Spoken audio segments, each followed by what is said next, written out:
15 years ago, a fire tore through a remote cabin in the Oregon wilderness, leaving behind only ash and unanswered questions. Claire Holloway lost everything that night: her parents, her twin siblings, and the life she had always known. Or so she thought. Before we begin, let us know where you're watching from. If you believe the truth always comes out, like and subscribe. Now, enjoy the story. The morning sun filtered through the thin curtains of Claire Holloway's modest apartment in Salem, Oregon. At 36, she had grown accustomed to the quiet rhythm of her life, a life built around compassion and service as a hospice nurse. Her days were filled with tending to those nearing the end of their journeys, offering comfort where words often failed. It was a fulfilling existence, though solitude lingered like an uninvited guest. Claire sipped her coffee while scrolling through the news on her tablet, something she did every morning before work. She wasn't expecting anything out of the ordinary. After all, extraordinary things didn't happen to people like her anymore. Not since that night. Her thumb paused mid-swipe when a headline caught her eye. Woman presumed dead for 15 years, found alive in remote Alaskan town. For a moment, the world seemed to stop. The mug slipped from her hand, clattering onto the hardwood floor, spilling lukewarm coffee across the rug. But Claire didn't notice. Her eyes were glued to the screen, her breath shallow, her pulse quickening. There it was, staring back at her in bold letters, the name she hadn't dared to speak aloud in years: Irene Holloway. Her mother. Thought to have perished in a devastating cabin fire 15 years ago, Irene had been presumed dead. Claire remembered the charred remains of the family cabin, the acrid smell of smoke that lingered for weeks afterward, and the hollow ache that settled into her chest when they told her there was nothing left to bury. Just ashes, and now, this. According to the article, Irene had been discovered living under an assumed name in a remote Alaskan town called Willow Creek. A local sheriff's deputy recognized her during a routine traffic stop after running her fingerprints against a national database. How could this be? How could someone everyone believed was dead suddenly reappear after so long? Claire's mind raced with questions, each one more unsettling than the last. Why hadn't Irene reached out? Where had she been all these years? And why Alaska of all places? She leaned forward, resting her elbows on the table as tears welled up in her eyes. This wasn't just shocking, it felt impossible. Yet there was no denying the photo accompanying the article. Though older and weathered by time, the woman bore an unmistakable resemblance to the mother Claire thought she'd lost forever. Her heart thudded painfully against her ribs. Memories flooded back. Memories she'd buried deep within herself over the years. The laughter shared over kitchen counters, the way Irene would hum old folk songs while knitting by the fire, the warmth of her embrace. All of it came rushing back, colliding with the cold reality of abandonment. Claire wiped her cheeks with trembling hands. "How could you?" she whispered to the empty room, her voice cracking under the weight of betrayal. But even as anger bubbled beneath the surface, another emotion took hold. Hope. Fragile, flickering hope. Maybe this meant answers. Maybe this meant closure. Or maybe, just maybe, it meant a chance to reconnect with the woman who had once been her entire world. With shaking fingers, Claire picked up her phone and dialed the number listed at the bottom of the article for the Alaskan Sheriff's Department. As the line rang, she braced herself for whatever came next. One thing was certain: her quiet, predictable life was about to change forever. The call to the Alaskan Sheriff's Department had been brief and formal. They confirmed that Irene Holloway was indeed alive, though they couldn't provide many details over the phone. Claire would need to come to Willow Creek if she wanted answers, a prospect that filled her with both dread and resolve. As she hung up the phone, a wave of exhaustion washed over her. It wasn't just physical. It was as though years of buried grief were clawing their way back to the surface. She sank onto the edge of her bed, staring at the cracked plaster ceiling above her head. The room felt suffocating, too small to contain the storm brewing inside her. 15 years ago, she'd accepted what everyone told her, that her family had died in a tragic fire while she stayed safely at a friend's house miles away. But now, sitting alone in the silence of her apartment, She realized how much of herself she'd locked away along with those memories. There was so much she didn't remember, or perhaps couldn't remember. She closed her eyes, trying to piece together the fragments of that time. Bits of laughter echoed faintly in her mind, muffled voices from another life. Her twin siblings, Lily and Owen, chasing each other through the woods behind their cabin. Her father, Thomas, leaning against the porch railing, cigarette smoke curling into the crisp mountain air. And her mother, always humming, always knitting, always there. But then came the void, an absence where memories should have been. No recollection of packing a bag for her sleepover. No memory of learning about the fire or seeing the wreckage. Just an overwhelming sense of loss, raw and unrelenting, followed by a numbness that lingered long after the funeral arrangements were made. Her therapist once suggested it might be trauma-induced amnesia, her mind's way of protecting her from something too painful to process. At the time, Claire accepted the explanation without question. What else could it be? But now, with this shocking revelation about Irene, doubts crept in like shadows stretching across a darkened room. Why hadn't anyone questioned the official story? Why did she feel such a deep, gnawing unease whenever she thought about that night? And why, even after all these years, did she still wake up some mornings, drenched in sweat, her heart pounding as though she'd narrowly escaped something terrible? Claire stood abruptly, pacing the length of her living room. She needed answers, not just about Irene, but about everything. About the fire, about her missing memories, about why her mother had disappeared only to resurface now, thousands of miles away in a place Claire had never even heard of before today. Her gaze landed on a framed photograph perched on the bookshelf. It was one of the few pictures she had left of her family, taken during a summer picnic when they were all still together. In it, Irene sat cross-legged on a patchy quilt, her face lit with laughter as Lily and Owen tugged playfully at her scarf. Claire stood beside her father, who rested a hand on her shoulder, his eyes crinkled at the corners from smiling. Tears blurred her vision as she traced the glass with trembling fingertips. "What happened to us?" she whispered, her voice barely audible. "Where did you go?" For years, she'd convinced herself that moving on meant letting go. She threw herself into nursing school, built a career caring for others, and tried to fill the emptiness with purpose. But no amount of distraction could erase the scars left behind. Every patient she comforted reminded her of the comfort she never received. Every goodbye she witnessed reopened wounds she thought had healed. And now this impossible twist of fate that forced her to confront everything she'd spent half her life running from. Claire took a deep breath, steadying herself. She knew what she had to do next. Willow Creek awaited her, along with the truth, whatever it might be. Whether she found redemption or ruin there, she couldn't say. But one thing was certain. She couldn't stay here trapped in limbo between the past and present any longer. With determination hardening her features, Claire grabbed a suitcase from the closet and began packing. Whatever lay ahead, she would face it head on. Because for the first time in 15 years, she allowed herself to hope.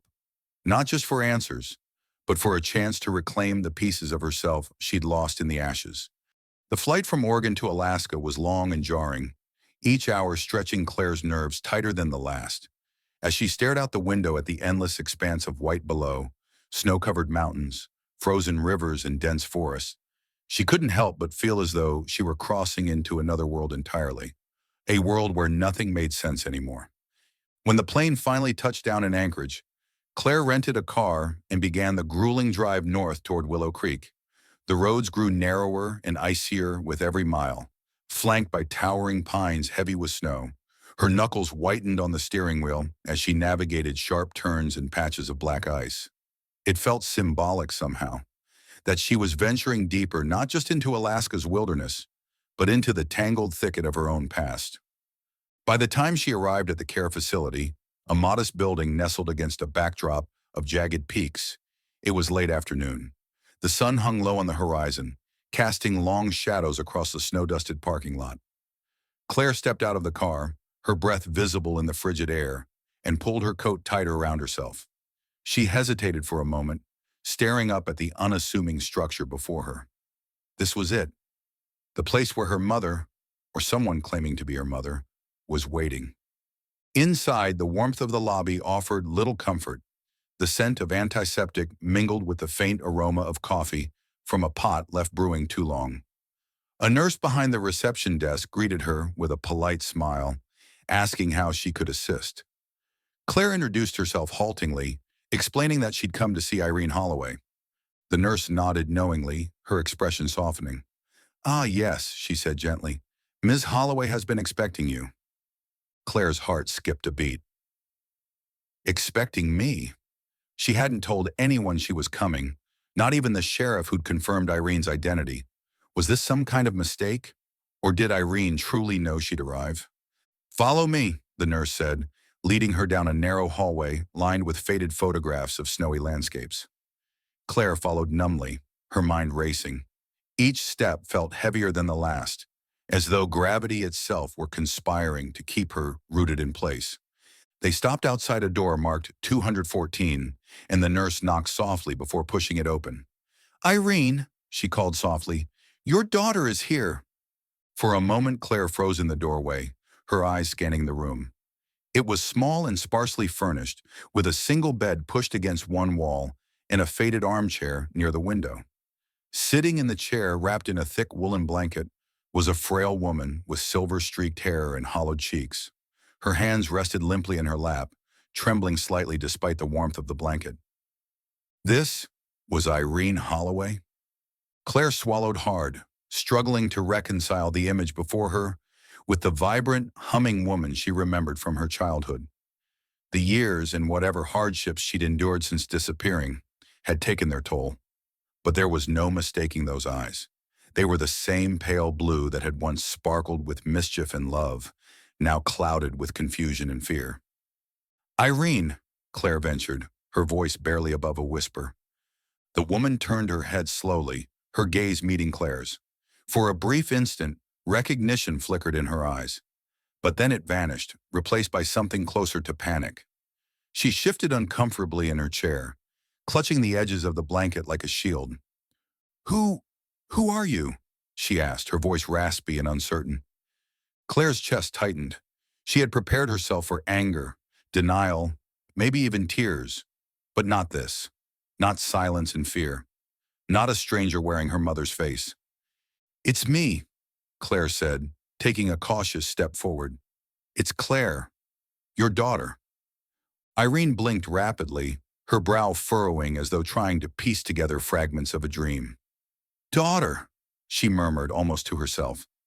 Then more forcefully, "No, no, I don't have a daughter. You must be mistaken." Claire felt as though she'd been struck. She faltered, unsure what to say or do next. How could this woman, the very person she'd spent 15 years grieving, not remember her own child? Before she could respond, Irene shrank back in her chair, her trembling growing more pronounced. "Please," she whispered, her voice tinged with desperation. "Please leave me alone." Tears welled up in Claire's eyes, but she forced herself to stay composed. She glanced at the nurse who stood quietly by the door, her expression sympathetic yet guarded. "Is this normal?" Claire asked under her breath. "Does she always act like this?" The nurse hesitated before answering. "Ms. Holloway suffers from advanced dementia. Her memory comes and goes, and when it does return, it often causes her distress. We've learned to tread carefully." Dementia. Of course, that explains so much, and yet it explained nothing at all. Claire wanted answers, clarity, resolution. What she found instead was a fragile shell of the woman she once knew, locked in a labyrinth of broken memories and haunted by ghosts Claire couldn't see. She took a deep breath, forcing herself to approach the chair. Kneeling beside Irene, she reached out tentatively, placing a hand over her mother's frail fingers. Irene flinched but didn't pull away. "I'm not here to hurt you," Claire said softly, her voice breaking. I need to understand. Please, if you remember anything, anything at all, tell me. Tell me what happened." For a long moment, Irene simply stared at her, her lips parted as though searching for words. Then finally she spoke, her voice barely audible. "The fire—" Claire's breath caught in her throat. "What about the fire?" But Irene shook her head violently. tears streaming down her face. "No more," she whimpered. "No more questions. I can't. I can't." Her voice trailed off into sobs, and the nurse stepped forward, gently ushering Claire away. "That's enough for today," she said firmly but kindly. "You'll only upset her further." Reluctantly, Claire allowed herself to be led out of the room, her legs feeling like lead. As the door clicked shut behind her, she leaned against the wall, pressing a hand to her mouth to stifle a sob. This wasn't the reunion she'd imagined. Instead of answers, she'd found chaos. Instead of closure, she'd uncovered new layers of pain. And yet, buried beneath the confusion and fear, there was something else, a flicker of truth, waiting to be unearthed. Claire wiped her eyes and straightened her posture. Whatever Irene was hiding, it wouldn't stay hidden forever. She would stay in Willow Creek as long as it took to unravel the mystery, because somewhere within those shattered fragments of memory lay the key to understanding why her mother had disappeared and why she'd returned. The next morning, Claire woke to the pale light filtering through her motel room window. Outside, the world was eerily still, blanketed in fresh snow that muffled sound and blurred the edges of reality. She dressed quickly, her mind heavy with thoughts of Irene's fragile state and the cryptic words she'd uttered before retreating into silence. The fire. Claire couldn't shake the feeling that those two words held more weight than they seemed. They weren't just a memory, they were a clue. But what did they mean? And why had Irene reacted with such terror when pressed for details? Determined to find answers, Claire returned to the care facility early, hoping to speak with the staff about Irene's condition and any personal belongings she might have brought with her. Surely there would be something, anything that could shed light on the woman who had vanished from Claire's life 15 years ago. When she arrived, the same nurse from the previous day greeted her warmly. "Back so soon?" she asked, though not unkindly. "I need to know more about my mother," Claire said firmly. "Her things, her habits, anything you can tell me." The nurse hesitated, then nodded. "She didn't come here with much," she explained. "Just a small bag of items we found on her when she was brought in. We keep them locked up for safekeeping. Would you like to see them?" Claire's pulse quickened. "Yes, please." Moments later, she was led to a storage room where the nurse retrieved a weathered canvas satchel. It looked old and worn, its fabric faded and frayed at the edges. Setting it down on a nearby table, the nurse opened it carefully, revealing its contents. Inside were three peculiar objects. 1. A hand-drawn map. Folded neatly, the map depicted a series of remote cabins scattered across an unfamiliar stretch of Alaskan wilderness. Each cabin was marked with crude symbols: a star, a crescent moon, a circle, and connected by winding trails etched in faded ink. Some areas bore faint scorch marks, as if the paper had been singed. 2. A locked wooden puzzle box. Intricately carved with geometric patterns, the small box fit snugly in Claire's palm. Its surface was smooth and cool to the touch, but no matter how she turned it or examined it, she couldn't find a keyhole or mechanism to open it. 3. A photograph. Faded and slightly torn, the photo showed two children standing side by side in front of a rustic cabin. Neither child resembled Claire or her twin siblings, Lily and Owen. One appeared to be a boy around 10 years old, his face solemn and freckled, while the other was a younger girl with wide eyes and braided hair. Behind them, the cabin loomed large, its windows dark and foreboding. Claire stared at the items, her heart pounding. These weren't ordinary possessions. They were clues, pieces of a puzzle she hadn't known existed until now. Her hands trembled as she picked up the photograph first, turning it over in search of any writing or markings. There was none. "Do you recognize these kids?" she asked the nurse, holding up the photo. The nurse shook her head. "I've never seen them before.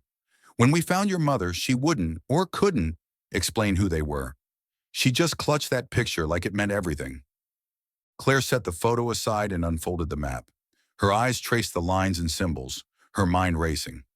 Could this map lead to the truth about Irene's disappearance? Or worse, could it point to someplace dangerous? Finally, she picked up the puzzle box, running her fingers over its intricate carvings. Something about it felt alive, as though it carried secrets too heavy to bear. "What do you think this is?" Claire murmured, half to herself. The nurse shrugged. "We assumed it was sentimental. Your mother refused to let it out of her sight when she first arrived. But without a key, there's no way to open it." Claire frowned. If Irene wouldn't or couldn't speak, perhaps the answers lay hidden within these objects. Whatever their significance, they clearly mattered deeply to her mother. And if they mattered to Irene, they mattered to Claire. She tucked the items back into the satchel, her resolve hardening. "Thank you," she told the nurse. "I'll need to take these with me." "Are you sure?" the nurse asked cautiously. "They're all we have of hers." "I'm sure," Claire replied. "If I'm going to understand what happened to my mother, I need to start somewhere.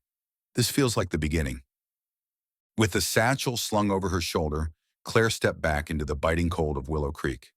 The wind whipped at her coat as she made her way to her rental car, her mind buzzing with possibilities. Who were the children in the photograph? What did the map represent? And most importantly, what secret lay locked inside the wooden box? As she drove back to her motel, one thought echoed in her mind. The ice remembers. Alaska's frozen landscape held stories buried beneath layers of time and snow.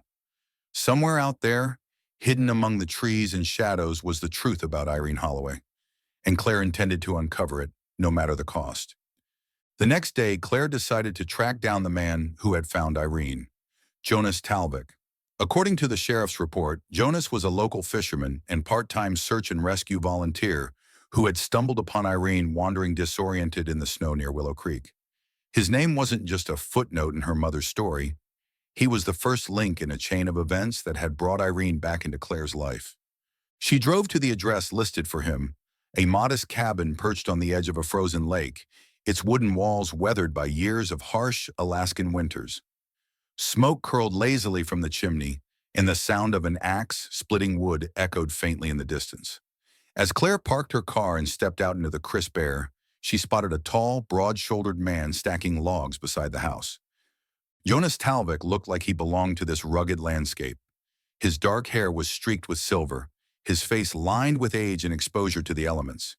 He wore a heavy flannel shirt rolled up to the elbows, revealing forearms corded with muscle.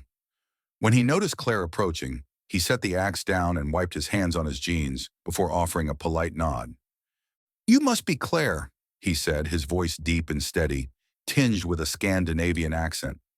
"I heard you'd come to town." Claire blinked in surprise. "You've heard about me?" "Word travels fast around here," Jonas replied with a faint smile, "especially when it involves someone connected to Irene Holloway. Come inside, it's warmer." He led her into the cabin, which was surprisingly cozy despite its rustic exterior.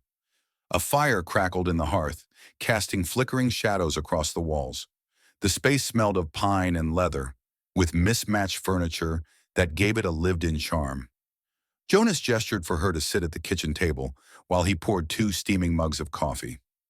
"I imagine you have questions," he said as he placed one mug in front of her. "About Irene." Claire nodded, wrapping her hands around the warm mug. "Yes, I need to understand what happened to her, why she disappeared 15 years ago, and why she ended up here." Jonas leaned back in his chair, studying her with sharp, intelligent eyes. For a moment he didn't speak, as though weighing how much to reveal. Then he sighed softly, his expression softening. "I found her 3 months ago," he began. "She was wandering along the edge of the forest, half frozen and barely coherent. I thought she was lost or injured, but when I approached her, she seemed afraid, like she didn't want to be found." Claire's stomach tightened. "Afraid of what?" Jonas hesitated again, his jaw tightening ever so slightly. "That's the thing. I don't know. She wouldn't, or couldn't, explain. All she kept saying was something about the fire." "Does that mean anything to you?" Claire swallowed hard. "It might, but I'm not sure yet." She paused, choosing her words carefully. "Did she have anything with her when you found her? A bag, maybe?" Jonas nodded. "A small canvas satchel. I turned it over to the care facility when we got her settled." "Is that where you got those items? The map? The photo? The box?" "Yes," Claire admitted. "Do you know what they are? Or why she had them?" He shook his head, but there was something in his demeanor, a fleeting hesitation that made her uneasy.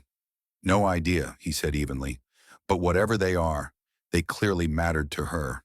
She wouldn't let go of that satchel, even when she could barely stand. Claire studied him closely, searching for cracks in his calm exterior. Something about his defensiveness felt off, like he was guarding a secret too painful or too dangerous to share. "Jonas," she pressed gently, leaning forward, "you seem to care about my mother. Did she say anything else while you were helping her? Anything that might give me some insight into what happened to her?" For a split second, his mask slipped. Pain flickered in his eyes, raw and unguarded, before he quickly masked it with a neutral expression. "Look, Claire," he said quietly, "Irene's been through something terrible. Whatever it is, it's left scars deeper than any I've seen. I didn't pry because I didn't think she could handle it, and neither will you. Not if you push too hard." His warning hung in the air between them, heavy and unspoken. Claire felt a chill run down her spine. Was he trying to protect Irene or himself? "What aren't you telling me?" she asked bluntly. Jonas stood abruptly, turning away from her to stare into the fire. The muscles in his jaw worked as he wrestled with whatever internal conflict raged within him. Finally he spoke, his voice low and measured.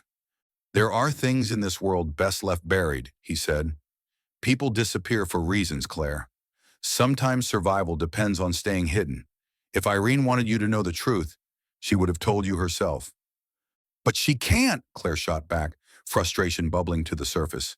"She's sick, Jonas. She doesn't even remember who I am most of the time. How am I supposed to help her if no one will tell me what's going on?" Jonas turned to face her, his expression unreadable. "Maybe the question isn't what happened to Irene," he said slowly. "Maybe it's who, because whoever hurt her once might still be out there, and they won't hesitate to finish what they started." The room seemed to grow colder despite the fire blazing in the hearth. Claire stared at him, her mind racing. Who was Jonas protecting? Irene, himself, or someone else entirely? Before she could respond, Jonas grabbed his coat from a hook by the door. "I should check the traps," he muttered, avoiding her gaze. "Stay as long as you like. I'll be back later." And with that, he was gone, leaving Claire alone in the quiet cabin. She sat there for a long moment, staring into her untouched coffee as his words replayed in her mind. Whoever hurt Irene once might still be out there. If Jonas knew more than he was letting on, he wasn't going to share it willingly. But Claire wasn't about to give up. If anything, his cryptic warnings only strengthened her resolve. The answers lay somewhere in Willow Creek, and she intended to find them, no matter how deep the secrets ran. The discovery of her father's journal came weeks after Claire returned to Oregon, unable to shake the feeling that Willow Creek held more questions than answers. Something about Jonas's cryptic warnings and Irene's haunted eyes had gnawed at her relentlessly. She needed to dig deeper into her family's past, even if it meant confronting the charred remnants of the life she'd lost. The old cabin where she'd grown up was little more than a skeleton now, its blackened timbers jutting skyward like broken bones. The fire had consumed nearly everything 15 years ago, leaving behind only ash and ruin. Yet something compelled Claire to return, to sift through the wreckage one last time in search of anything that might have survived. Armed with gloves and a flashlight, she picked her way carefully across the uneven ground, the brittle crunch of frost underfoot, the only sound breaking the eerie silence. The air smelled faintly of smoke and decay, as though the tragedy still lingered in the earth itself. She started near what used to be the living room, crouching low to examine the debris. Most of it was unrecognizable. Twisted metal, shards of glass, fragments of furniture reduced to splinters. But then, buried beneath a collapsed beam, she spotted something unusual. A leather-bound book, partially singed but miraculously intact. Her breath caught as she reached for it, brushing away layers of soot and ash. It was her father Elijah's journal, the one he always kept tucked away on his desk, filled with musings and sketches no one else was allowed to read. Claire's hands trembled as she opened it, the pages crackling softly under her touch. At first glance, the entries seemed ordinary enough. Notes about the weather, observations of wildlife, sketches of plants native to the forest surrounding their home. But as she flipped further, the tone shifted. The handwriting grew hurried, almost frantic, and the content took on an unsettling edge. March 12th. They are watching us again. I can feel their eyes on the house at night.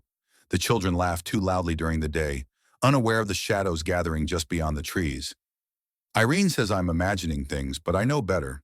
This place, it demands payment. Always has. Claire frowned, her pulse quickening. Payment? What could he mean? April 3rd. The gardeners came tonight. Their voices carried through the woods, chanting prayers I couldn't understand. I tried to block them out, but they seeped into my dreams. Sacrifice, purification, words spoken like hymns, yet dripping with malice. Irene refuses to talk about it, but I see the fear in her eyes when she thinks I'm not looking. The gardeners. The phrase sent a shiver down Claire's spine. Who or what were they? And why would her parents never mention them? May 7th. We should leave. We must leave. For the sake of the children. But Irene insists we stay, says running will only make it worse. She talks in riddles now, muttering about the cleansing and how we've been chosen. Chosen for what? I don't know anymore. All I know is that the fire is coming. Not the kind that burns wood and flesh, but the kind that consumes souls. Claire's vision blurred as tears welled in her eyes. Her father had known something terrible was approaching. He'd seen it, felt it, but no one had listened. Not Irene, not anyone. Whatever the gardeners were, they had driven Elijah to madness, and perhaps they had driven Irene to flee. The final entry stopped her cold. June 1st. When you're reading this, it means I failed. The fire is here. Protect the children. Keep them away from the garden. Trust no one, not even those who claim to love you. Remember, the ice remembers everything. The garden! Claire's mind raced back to the map she'd found among Irene's belongings. One of the cabins was marked with a crescent moon symbol, surrounded by crude drawings of flowers. Could that be the garden her father warned about? And what did he mean by trusting no one? Was he referring to the gardeners or someone closer to home? Her thoughts turned to Jonas, the way he'd hesitated when questioned about Irene, the warning in his voice. Could he be connected to whatever group her father feared? Or was she letting paranoia cloud her judgment? Claire closed the journal, her hands shaking. She wanted to believe this was all some bizarre coincidence, a product of her father's overactive imagination. But deep down, she knew better. These weren't the ramblings of a madman. They were desperate pleas for help, cries from a man trying to protect his family from something unspeakable. She tucked the journal into her bag and stood, surveying the ruins one last time. The wind picked up, carrying with it the faint scent of pine and ash. Somewhere in this desolate landscape lay the truth about her family's past, and the key to understanding why her mother had disappeared. But as Claire walked back to her car, she couldn't shake the feeling that she wasn't alone. Shadows moved between the trees, fleeting and indistinct. When she glanced over her shoulder, there was nothing there, only the endless expanse of wilderness stretching toward the horizon. Still, the hairs on the back of her neck prickled. Someone, or something, was watching. It was a phone call Claire never expected to receive. Dr. Lila Marquez, the forensic anthropologist who had been quietly reviewing evidence from the cabin fire at Claire's request, spoke with a tone of cautious excitement that made Claire's stomach churn. "Ms. Holloway," Dr. Marquez began, "we've completed the DNA analysis on the remains recovered from the fire, and, well, it's not what we anticipated." Claire gripped the edge of her kitchen counter, her knuckles whitening. "What do you mean?" "There were only 2 sets of juvenile remains found in the wreckage, not 3, as initially reported. Based on dental records and genetic markers, those remains belong to your brother Owen and your sister Lily." She paused, letting the weight of her words settle. "But there's no trace of a 3rd child." Claire's breath hitched. Her mind scrambled to process the implications. For 15 years, she'd believed all 3 of her siblings, her beloved twins, had perished in the fire alongside her parents. But now, "Are you saying one of them might have survived?" Claire asked, her voice barely above a whisper. It's possible, Doctor, Marquez replied carefully. The fire destroyed nearly everything, so it's hard to say definitively. But if there was another child present that night, and they weren't accounted for among the victims, it raises serious questions about what really happened. The room seemed to spin around Claire as the pieces of her fractured past began shifting into place. Memories long buried resurfaced with startling clarity. The way Lily always clung to Owen, refusing to go anywhere without him. The way Owen teased Claire mercilessly but protected her fiercely when it mattered most. And then there was the void, the gaping absence where her memories should have been. Suddenly, it all made sense. Her mind hadn't blocked out the trauma of losing her family because she thought she'd lost everyone. But what if she hadn't? What if one of them had escaped? Do you know which twin is missing? Claire pressed, though part of her feared the answer. We can't confirm identity based solely on the absence of remains, Dr. Marquez admitted, but given the circumstances, I'd recommend looking into any leads related to survivors or witnesses from that time. Someone must know something. Claire thanked the doctor and hung up, her hands trembling as she stared blankly at the wall. The revelation hit her like a tidal wave, pulling her under currents of grief, guilt, and hope all at once. If one of her siblings was alive, it meant someone, perhaps even Irene, had lied to her. Worse still, it meant her family's tragedy wasn't just an accident. It was deliberate. Her thoughts turned to the photograph she'd found in Irene's satchel, the one of two unfamiliar children standing in front of a rustic cabin. Could one of them be her sibling? Was that why Irene carried it with such reverence? She grabbed the photo from her desk and studied it again, searching for any resemblance to herself or her parents. The boy looked too old to be Owen. He would have been 10 at the time of the fire. But the girl. Claire's chest tightened as she focused on the younger child. Her braided hair framed a face that seemed hauntingly familiar. Could it be Lily? Or was she seeing connections where none existed? Her phone buzzed, snapping her out of her reverie. It was a text from Jonas Talvik, brief and cryptic. You're digging too deep. Stop before it's too late. Claire's heart raced. Why would Jonas warn her off now, unless he knew something or someone was watching her every move? And who else might share his concerns? Whoever the gardeners were, their influence clearly extended far beyond the frozen wilderness of Willow Creek. Determined not to let fear dictate her next steps, Claire pulled out the map Irene had kept. She traced the lines connecting the remote cabins, her finger stopping at the one marked with a crescent moon. The garden. Her father's journal warned her to keep the children away from it. Perhaps this was where she'd find answers, and possibly her missing sibling. But first, she needed proof. She opened her laptop and began combing through old news articles, police reports, and missing persons databases, searching for any mention of a child matching Lily's description. Hours passed in a blur of keystrokes and scrolling until she stumbled upon something that made her blood run cold. A report filed 3 months after the fire described a young girl found wandering near the Canadian border, malnourished and unresponsive. Authorities listed her as Jane Doe, estimating her age between 5 and 7. No identifying information had been recovered, and attempts to locate her family had failed. She'd been placed in foster care shortly afterward and disappeared from public record. The timeline matched. So did the description. Claire leaned back in her chair, tears streaming down her face. This couldn't be coincidence. Lily, her sweet, brave sister, might still be out there, alive but lost, and Claire vowed to bring her home, no matter the cost. As she closed her laptop, her gaze drifted to the locked wooden puzzle box sitting on her desk. Its intricate carvings seemed to mock her, taunting her with secrets she couldn't unlock. Whatever lay inside might hold the key to unraveling the mystery or sealing her fate. With renewed determination, Claire packed her bag, ready to return to Alaska. The truth waited beneath layers of snow and silence, buried but not forgotten, and she wouldn't rest until she unearthed every last piece of it.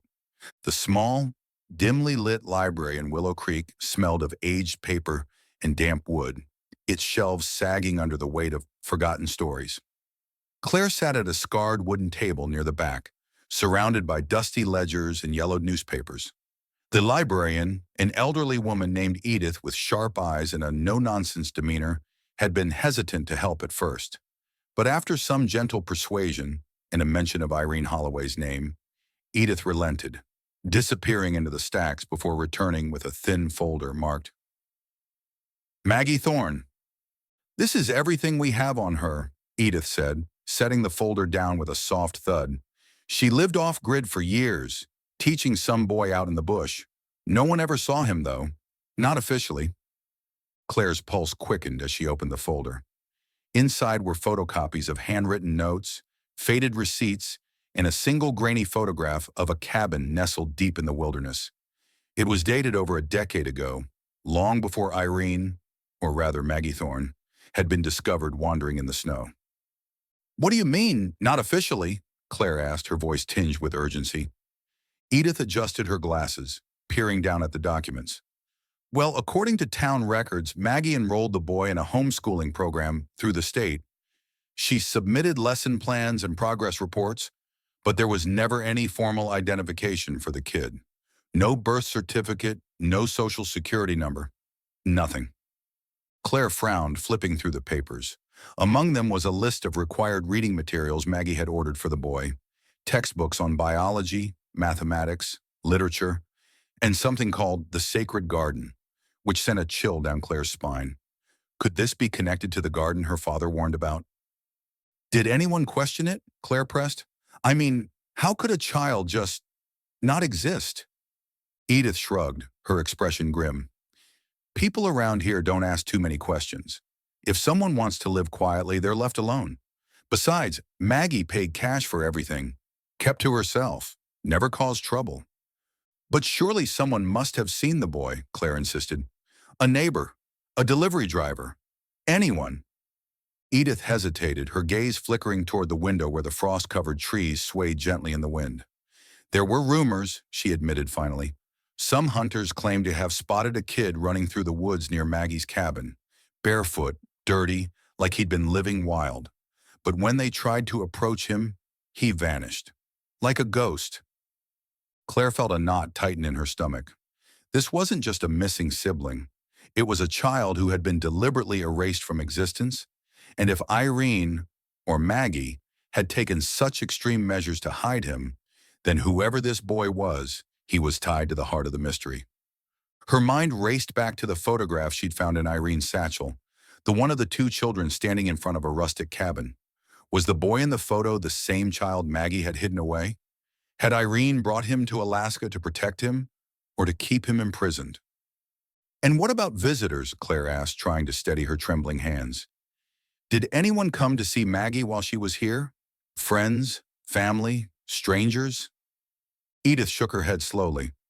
"Not that I recall. She kept to herself mostly.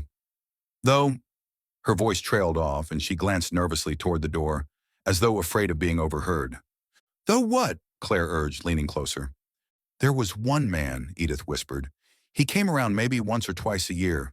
Tall, quiet. He'd bring supplies, food, medicine, tools. Folks thought he might be related to Maggie, but she never introduced him. Just called him Jonas." Jonas. Claire's blood ran cold. Of course it would lead back to him. How many coincidences could there possibly be? First he finds Irene wandering in the snow. Then he warns Claire to stop digging. And now this, a shadowy figure delivering supplies to a woman living off the grid with a mysterious child. "Do you think he knew about the boy?" Claire asked, though she already suspected the answer. "I wouldn't put it past him," Edith replied tersely. "But if he did, he wasn't talking. That man's got secrets written all over him." Claire thanked Edith and gathered the documents, her mind spinning with possibilities. If Jonas knew about the boy, and if Irene had gone to such lengths to conceal his identity, then the stakes were higher than she'd imagined. This wasn't just about uncovering the truth. It was about unraveling a web of lies that stretched across decades. As she stepped outside, the biting Alaskan wind stung her cheeks, snapping her back to reality. The pieces were starting to fit together, but the picture they formed was dark and jagged. Her mother had fled Oregon under circumstances far more sinister than Claire had ever dreamed. And somewhere in the frozen wilderness surrounding Willow Creek lay the answers she desperately sought. But one thing was certain. Jonas Talbot wasn't going to give up his secrets easily. If Claire wanted to find the boy, and perhaps even her missing sister Lily, she would need to confront him directly. And this time, she wouldn't leave until he told her everything. The village of Black Pine was little more than a cluster of weathered cabins and a single general store, nestled in the shadow of towering pines. It felt like the edge of the world, a place where people lived quietly, deliberately, as though trying to escape notice. Claire drove slowly along the icy road, her hands gripping the steering wheel tightly. She had spent days piecing together rumors and whispers about a young man named Tommy Reed, who matched the description Edith had given her. Reclusive, unregistered, and deeply afraid of fire. When she finally found him, it was almost by accident. He was crouched near the edge of the forest, stacking firewood with trembling hands. His hood was pulled low over his face, but even from a distance, Claire could see the resemblance. The same dark hair, the same faint dimple in his left cheek that Owen used to have. Her heart lodged in her throat as she parked the car and stepped out into the biting cold. "Tommy," she called softly, approaching cautiously so as not to startle him. He froze, his head snapping up. For a moment, their eyes met, and Claire saw something flicker in his gaze. Recognition? Fear? She couldn't tell. Then, without warning, he dropped the logs and bolted toward the trees. "Wait," Claire shouted, chasing after him. "I'm not here to hurt you. Please, just listen." But Tommy, or whoever he was, moved like a deer fleeing predators, darting between the trees with surprising speed. Claire stumbled through the snow, her boots sinking deep into the drifts, until she finally caught sight of him huddled against a fallen log, panting and wide-eyed. "I'm sorry," she said breathlessly, holding her hands up in surrender. "I didn't mean to scare you. My name's Claire Holloway. I think we might be related." His brow furrowed, confusion warring with fear on his pale face. "Holloway," he repeated, his voice barely audible. "That's not my name." "It used to be," Claire pressed gently, taking another cautious step forward. "Your real name is Samuel Holloway. You're my brother." Samuel flinched at the word brother, shaking his head violently. No, you're wrong. I don't have a family. I've never had one." "Yes, you did," Claire insisted, her voice cracking with emotion. "You had parents, siblings. Me. We thought you died in a fire 15 years ago, but you didn't. Someone took you away and changed your name." His breathing hitched, and for a moment, Claire thought he might run again. Instead, he sank down onto the log, burying his face in his hands. When he spoke, his voice was raw and broken. "They told me never to talk about it," he whispered. "They said if I did, bad things would happen, that the fire would come back." Claire's chest tightened. "Who told you that, Samuel?" "Was it Irene? Did she take care of you?" He nodded hesitantly, peeking at her through his fingers. "She said she was protecting me, keeping me safe from them." "From who?" Claire asked urgently. "Do you remember anything else? Anything about the fire or where you came from?" Samuel hesitated, his eyes darting nervously toward the trees. Then slowly he began to speak. Fragments of memory spilled out, flashes of a burning cabin, screams echoing through the night, hands pulling him away from the flames, a woman whispering promises of safety if he stayed silent. Years spent hidden in remote cabins, learning survival skills and avoiding strangers, and always the fear of fire lurking in the corners of his mind. Claire listened intently, tears streaming down her face as the pieces clicked into place. This was why Irene had disappeared. To protect Samuel, to shield him from whatever, or whoever, had destroyed their family all those years ago. But there was still one question left unanswered. "Do you know what happened to Lily?" she asked softly. "Our sister. She was with you that night, wasn't she?" Samuel's expression darkened, guilt flashing across his features. I don't know," he admitted. "One minute she was there, holding my hand, and the next, she was gone. I tried to find her, but they wouldn't let me go back." "They?" Claire pressed, her pulse quickening. "The people in the woods. Samuel said, his voice barely above a whisper. The ones who watched us burn. Claire's stomach churned. So the gardeners were real, and they hadn't just been passive observers. They'd orchestrated the fire, taken Samuel, and erased his identity. And now, Claire realized, they were hunting her too. Jonas's warnings made sense now. He wasn't trying to protect Irene or Samuel. He was trying to protect himself. Before Claire could ask more, Samuel reached into his coat pocket and pulled out a small object wrapped in cloth. Unfolding it carefully, he revealed a tarnished silver locket engraved with the initials LH. Inside was a faded photograph of two smiling children, Lily and Samuel. She gave this to me before. His voice broke, and he handed the locket to Claire. It's all I have left of her. Claire clutched the locket tightly, vowing silently to bring Lily home. Whatever it took, she would find her sister and expose the truth about the fire that had torn their family apart. As she helped Samuel to his feet, she knew their journey was far from over. Together they would return to Willow Creek, confront Jonas, and unlock the secrets buried beneath the ice. Because the truth, no matter how painful, was worth fighting for. Back in Willow Creek, Claire and Samuel worked tirelessly to piece together the fragments of their shattered past. Armed with new determination and driven by grief, they scoured every document, journal entry, and recording they could find.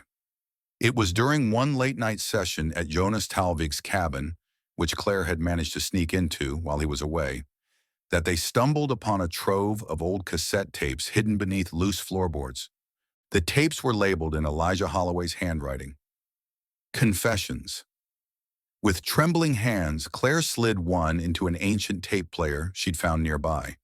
Static crackled before her father's voice filled the room, strained and hollow. June 1st, the night of reckoning approaches. I have failed as a husband, as a father. Irene tried to warn me, but I wouldn't listen. Their promises, their lies, they burrowed too deep. Claire exchanged a glance with Samuel, both of them frozen in place. The gardeners promised purification, a chance to cleanse our family line, to ensure only the worthy survived. They said it would save us from ourselves. But now I see the truth. This isn't salvation, it's destruction.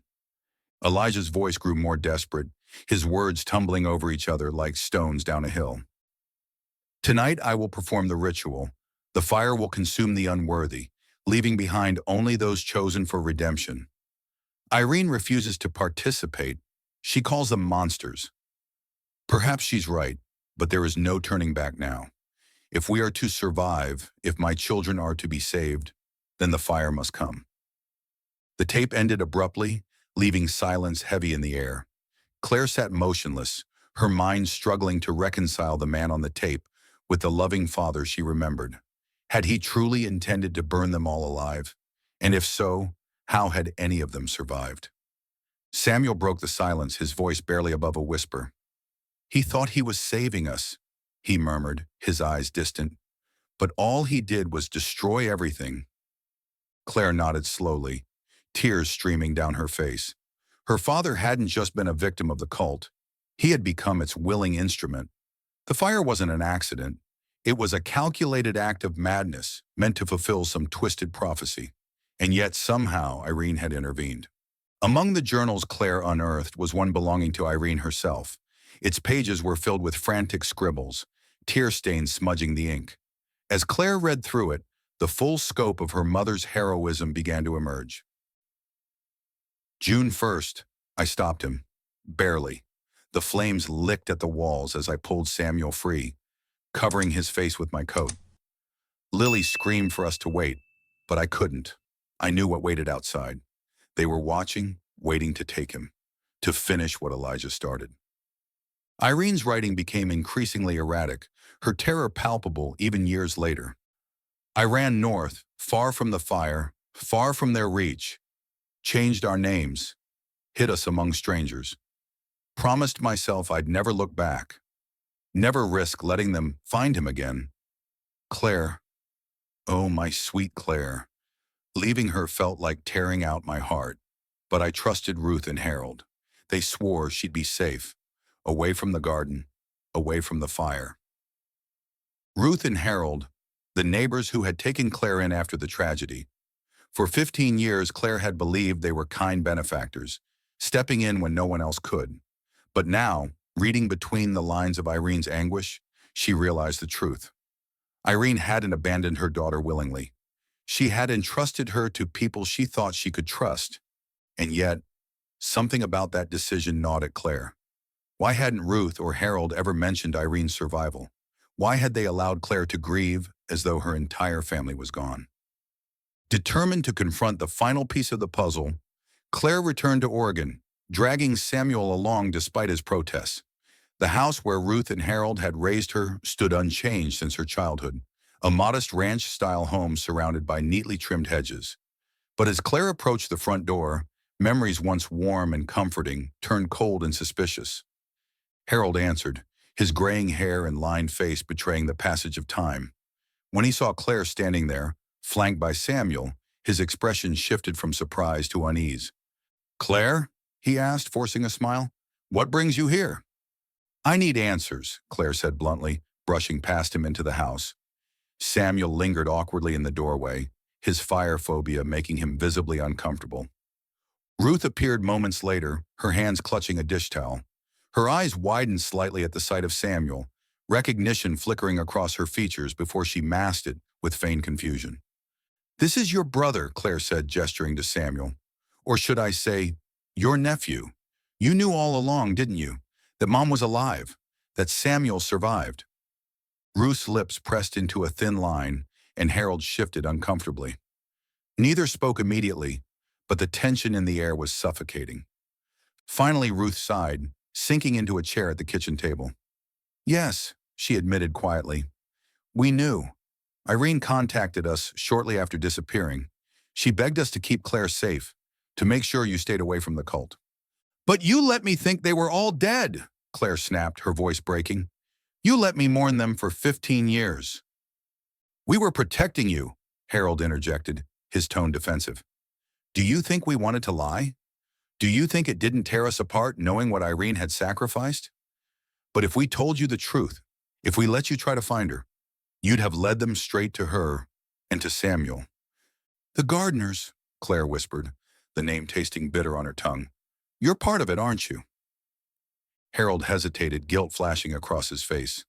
"Not anymore," he muttered. "We left long before you were born.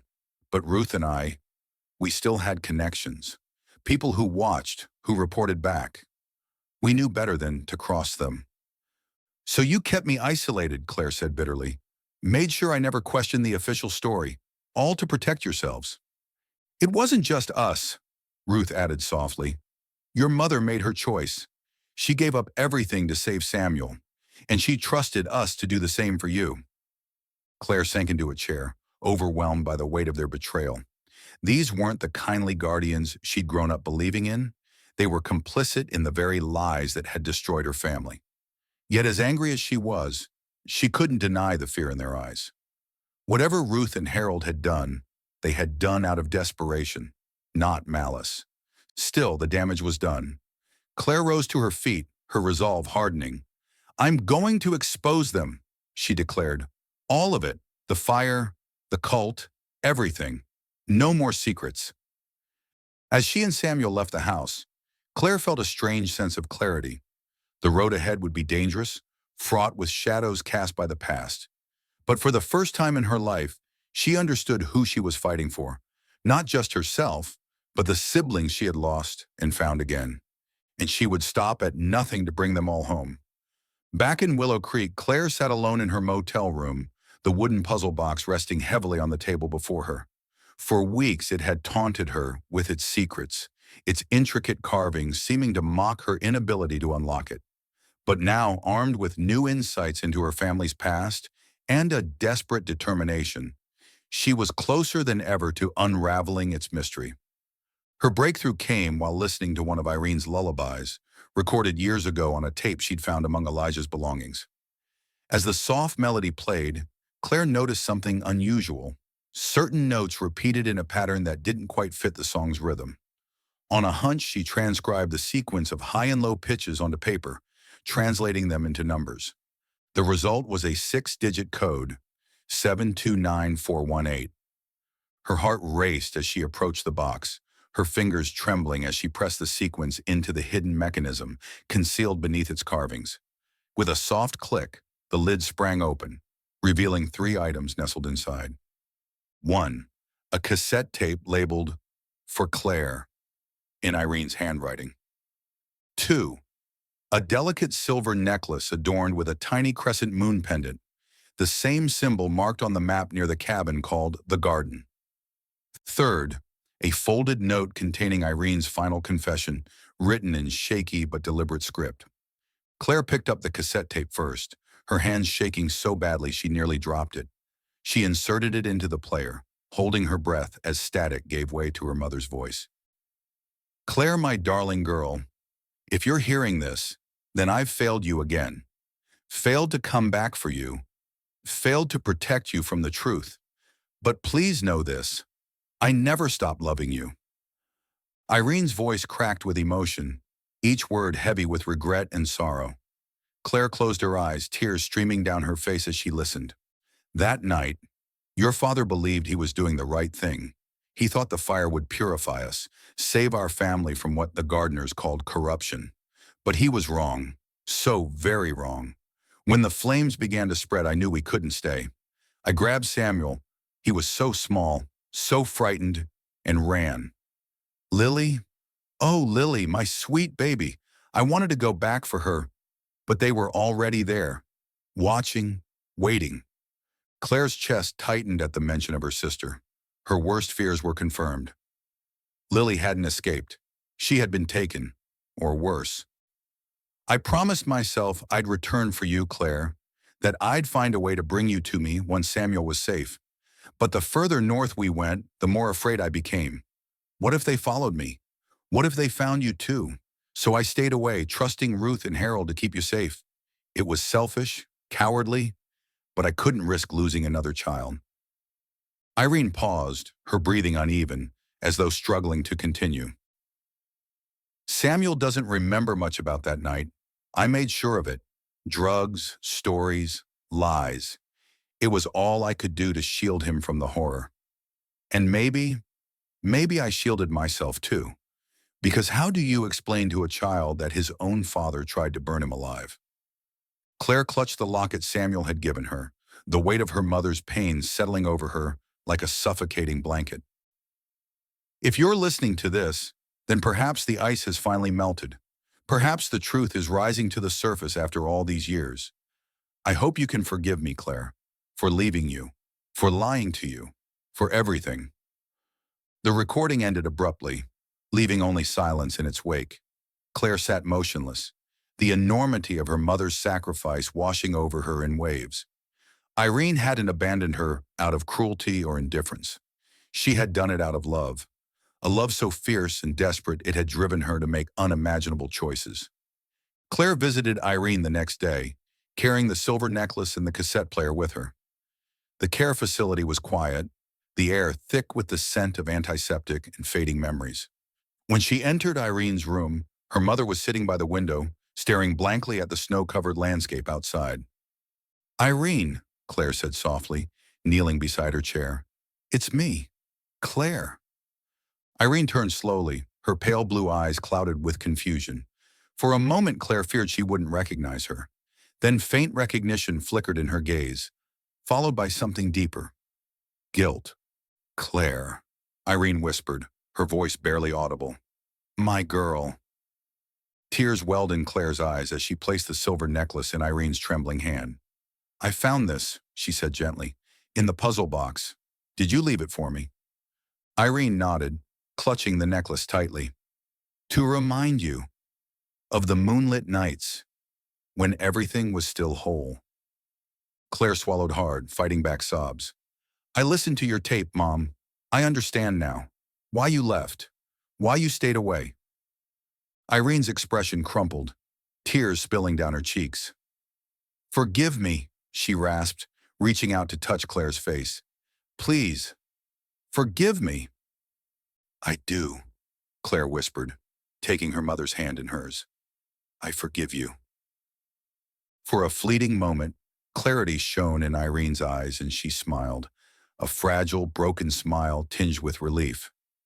Then just as quickly, the fog returned and she withdrew into herself, murmuring fragments of old lullabies under her breath. Claire stayed by her side, holding her hand as the hours passed. She didn't speak. She simply sat with her mother, offering silent comfort in their shared grief. By morning, Irene's breathing had grown shallow, her grip weakening until it slipped away entirely. When the nurse confirmed Irene's passing later that day, Claire felt an odd sense of peace. Her mother's journey was over, but her legacy remained, in the courage to uncover the truth, in the bonds she had fought so hard to preserve, and in the forgiveness she had earned through unimaginable sacrifice. As Claire stepped out into the Alaskan wilderness, the cold wind biting at her cheeks, she clasped the silver necklace around her neck. The crescent moon glinted faintly in the sunlight, a reminder that even in the darkest nights, light could still be found. And somewhere deep within her, Claire vowed to keep searching for Lily, for justice, for the family she refused to lose again.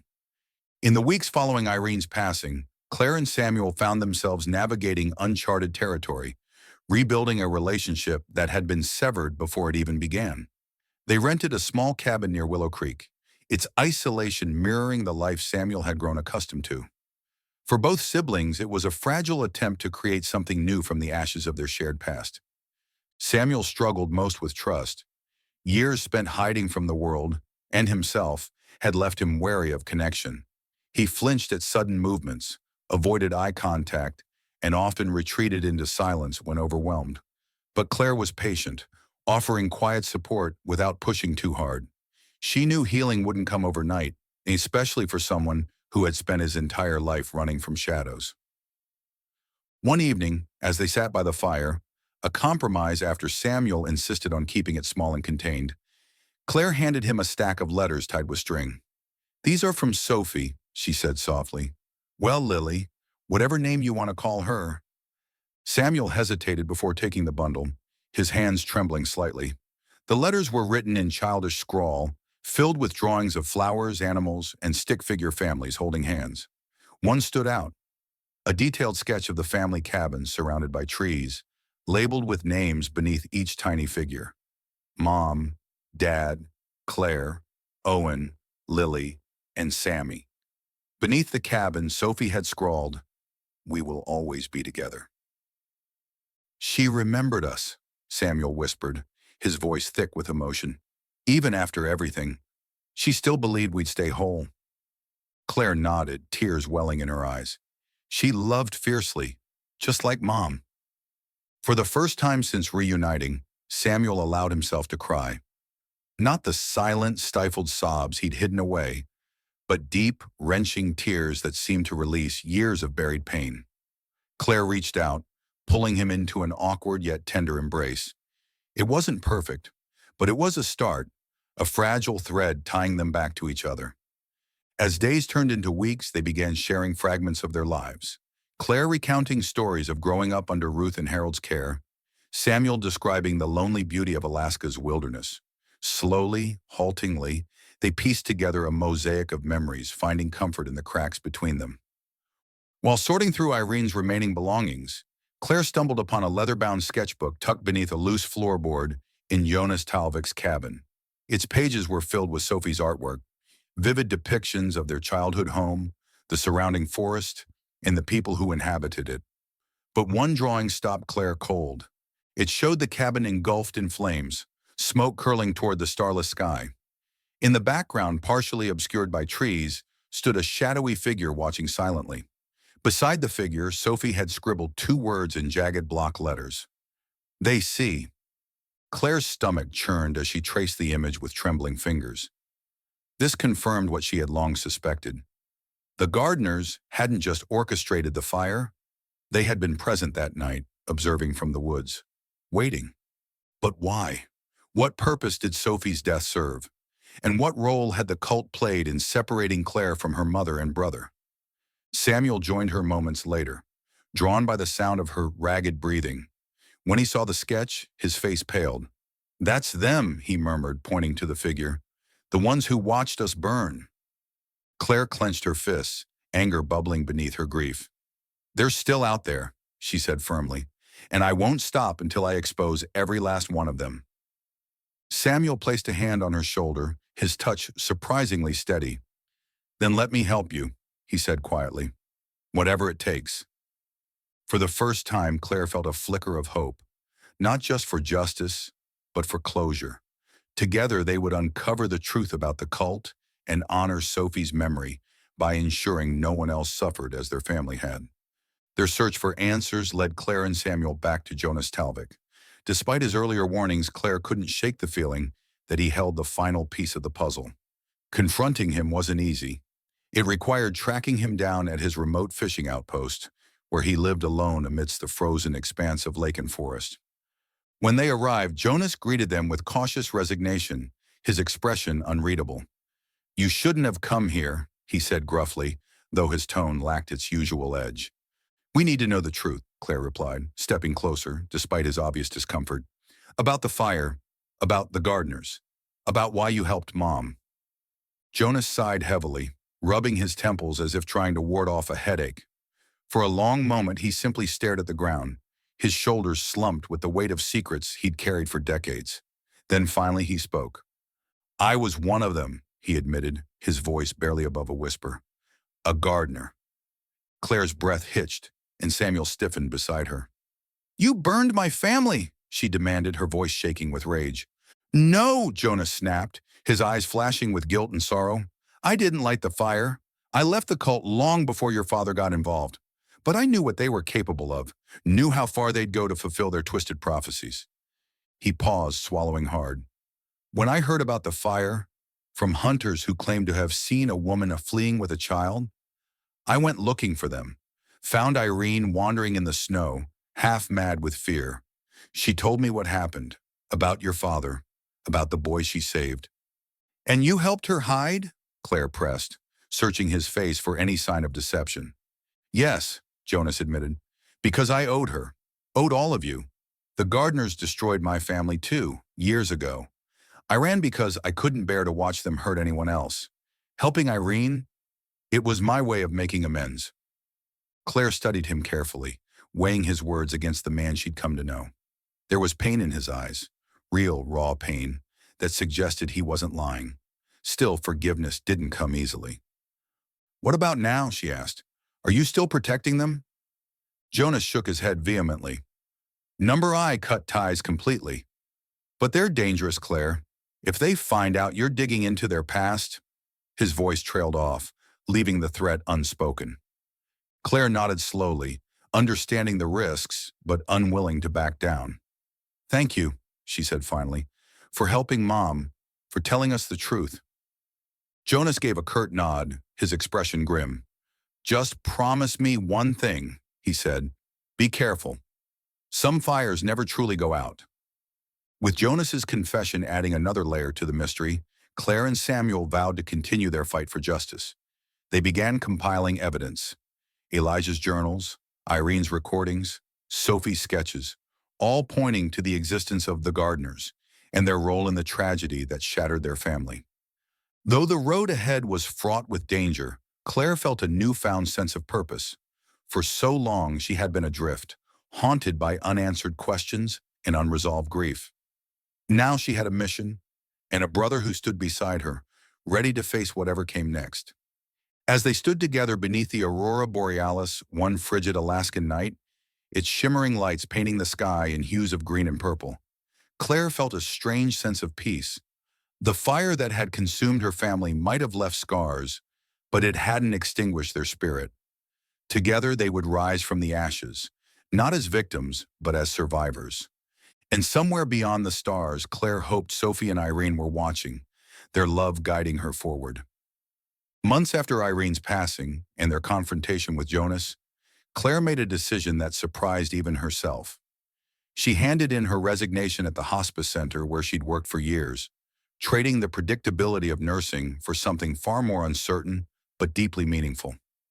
Using funds from an inheritance left by Irene, she founded a nonprofit organization dedicated to supporting survivors of fringe religious groups, those who, like her family, had been torn apart by fanaticism and fear. The work was challenging, often heartbreaking, but it gave Claire a sense of purpose she hadn't felt in years.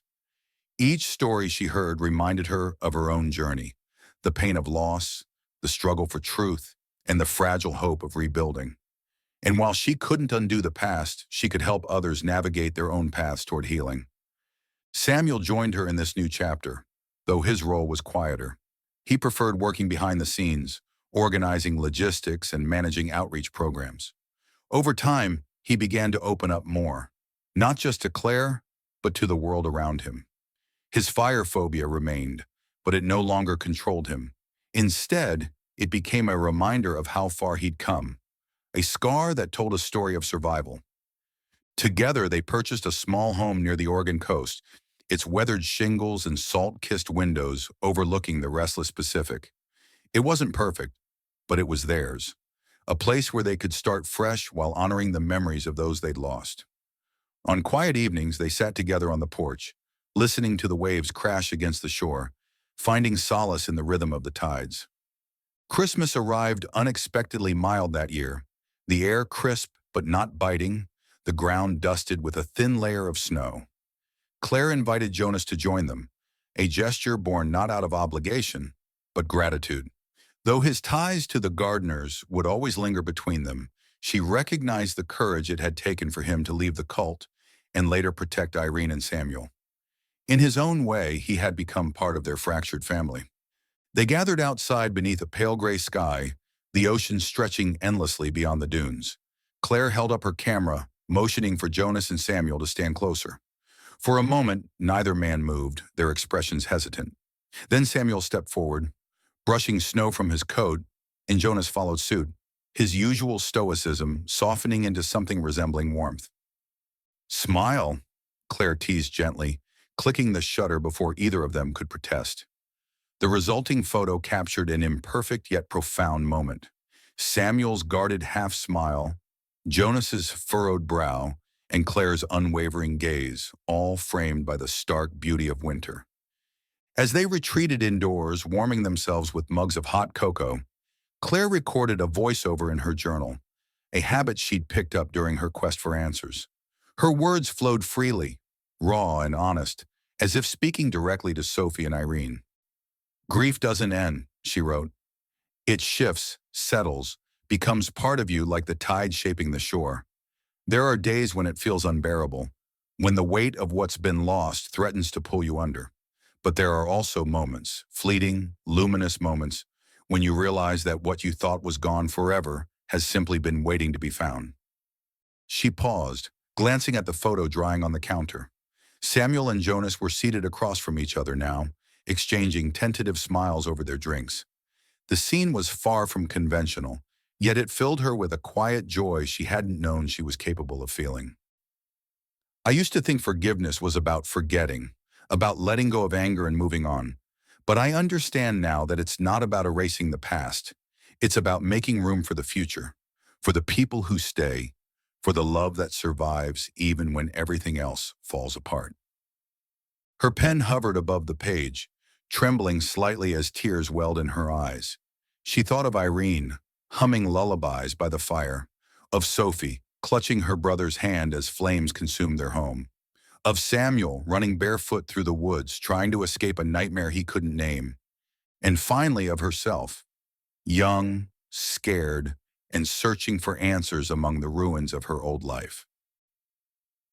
"We carry them with us," she concluded, "not as weights but as anchors, reminders that even in the darkest nights we can still find light, that even after the fire there is warmth, and that sometimes the hardest journeys lead us back to where we belong." Claire closed her journal and set it aside, turning her attention to the men sitting across from her. They weren't replacements for the family she'd lost. They were continuations of it, pieces of a puzzle she had spent years trying to solve, only to discover that some answers didn't need words. Outside, the aurora borealis shimmered faintly on the horizon, its colors dancing like ghosts bidding farewell. Claire smiled softly, knowing that wherever Sophie and Irene were, they were watching and waiting for the next chapter to unfold.